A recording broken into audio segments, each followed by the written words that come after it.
Could demonic possessions be the key to prove that the Christian God exists, the devil exists, and that the force of Jesus is truly the way to salvation? Stay tuned as we research a real-life case of the most famous demonic possession of all time. Was it a legitimate demon or just a gigantic prank?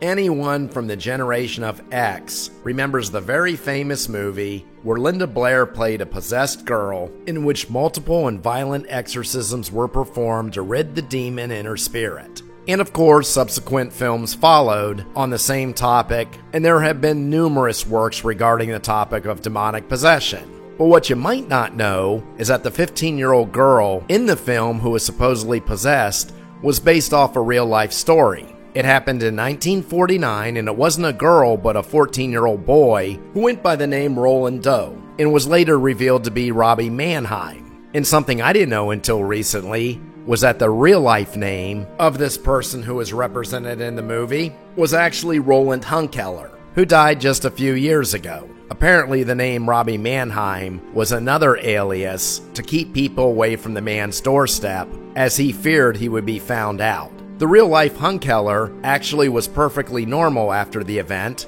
and grew up and became a NASA engineer, and as said, passed on just a few years ago. Now, I've been researching this off and on for years, and depending on what article you read, there seems to be supernatural events at first glance that just can't be explained by anything other than demonic possession. And of course, if you can prove demonic possession, you kind of counterprove the existence of God. And if you further prove that things like the cross of Jesus and holy water can expel the demon, that kind of gives legitimacy for the power of Jesus. Maybe. But finally I came across some documentation that I've been looking for years, and that was the written diary of the event from one Father Raymond J. Bishop. And that is now public record, as the account had been sealed in a room for decades regarding his supposed witness of this exorcism, stored in a sealed room of a hospital. This account was used for yet another movie called The Possessed, which is a different spin off the same tale. The diary of the event is approximately 29 pages long, and at first glance of reading this, it seems to be very hardcore evidence that the supernatural was indeed involved. But I've also countered this with a paranormal skeptic investigator, one Joe Nickel, who I've used his work before, from the Skeptical Inquirer, who seems to conclude that the evidence presented by Father Raymond J. Bishop isn't quite as concrete as believed. Well, first of all, let's look at the background of young Roland before he had two aliases to his name. From what I read, the family was evangelical Lutheran. The father was a Catholic who didn't practice, and there did seem to be an Aunt Matilda, or Tilly, who taught young Roland the makings and use of the Ouija board, as she was a spiritualist. And then this aunt passed away shortly afterward, in which Roland tried to contact her using the Ouija board and accidentally brought a demon into his life. And this is what the family reported before they called the Catholic priests in. There was supposedly scratching under the floorboards that lasted about 10 days. Then for 3 days it stopped and migrated to only the boys' room. Then they heard squeaking shoes and scratching again for another 6 nights. Supposedly then the family heard noises which resembled the beating of drums, and the mother and grandmother claimed to be witnesses to this.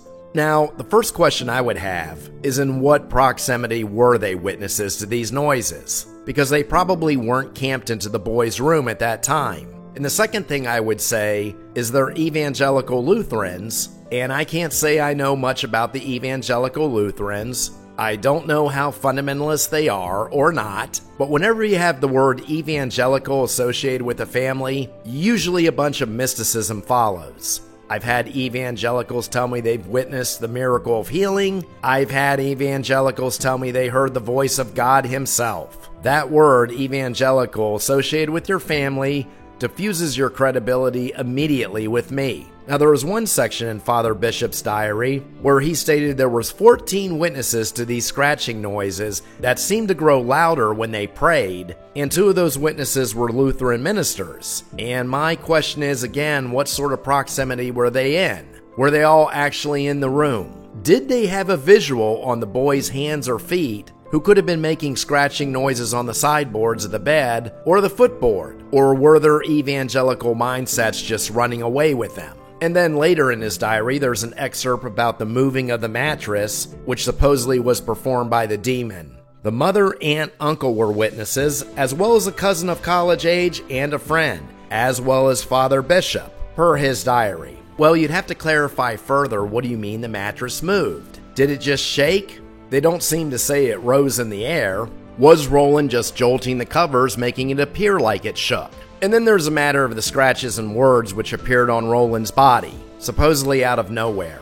And the first thing I'd have to ask is, what do you mean out of nowhere? Did Father Bishop literally lift up his shirt and see these scratches appear out of nowhere on the skin? Or did he lift up the shirt and see scratches that weren't there an hour ago when he possibly wasn't in the room? And had he been in the room all the time, and did he have visual contact with the boy's hands this entire time, before and after the scratches appeared? They say he couldn't have possibly written words on his back. Well, Joe Nickell concludes that sure he could have. He could have used an instrument even without a mirror to do so. And also, Joe Nickell brought up an interesting point. The words that were scratched all over his body apparently seem pretty silly for a demonic entity. Like when they were talking about sending Roland back to school, the words "no school" appeared on him. Why would a powerful demonic entity be so concerned with returning to school? And there's other words that seem to be a little bit too cliched, like the scratches that form the letters hell, and the word Louis when they were talking about going to St. Louis. It seems like these words are really being pulled from the basket of cliched nonsense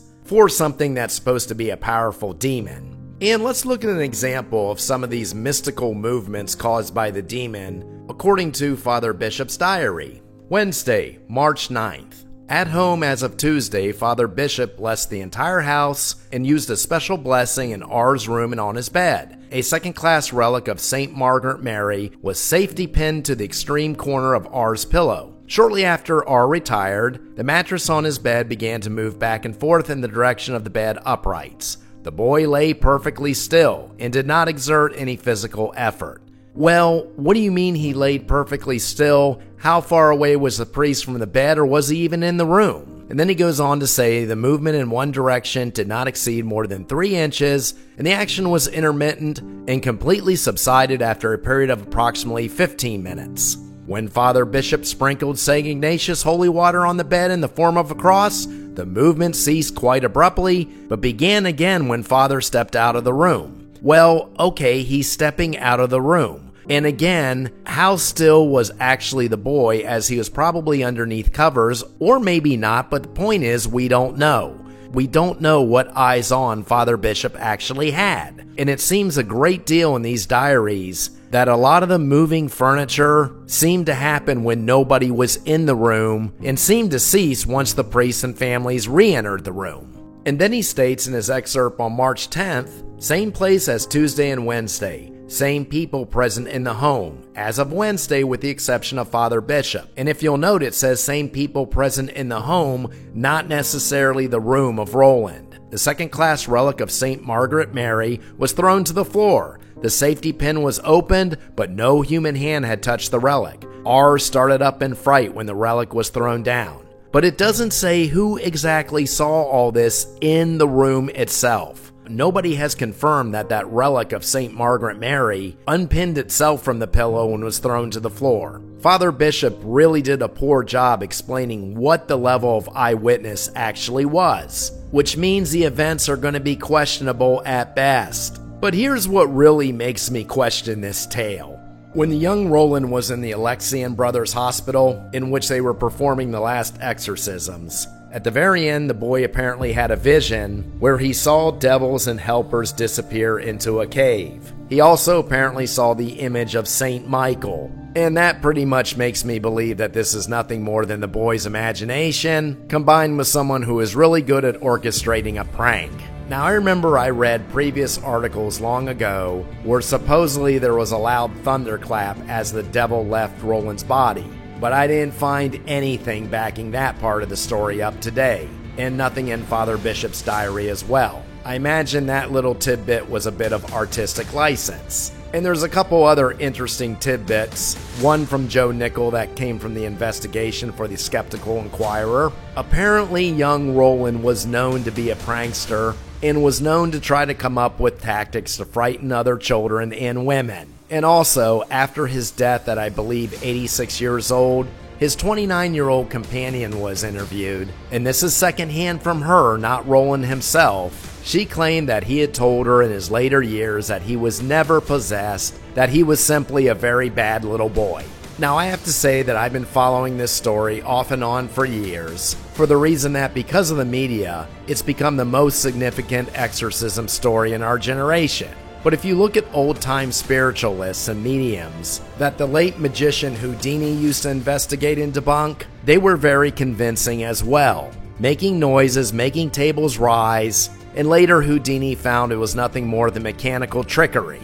And it seems to me we had a very smart young man who is probably needing attention in his teenage years, or maybe just acting out to authority, and seemed to create many disturbances in the house and on himself that nobody really witnessed up close at the time the disturbances were happening, or a high likelihood that he was able to fake these disturbances while the witnesses were present in front of him. But I'm going to have to say this doesn't convince me to be legitimate. And if you'd like to see some more debunkings of witnessed angels and demons, or maybe not debunked so much, then check out the card at the end of the video, and check out my novel, The Second Fall, which I admit is a work of fiction, sure to offend pretty much everyone, on the links in the vid description banner, and I will see you next time as we once again take that sword of reason and reality and thrust it right through the heart of ignorance.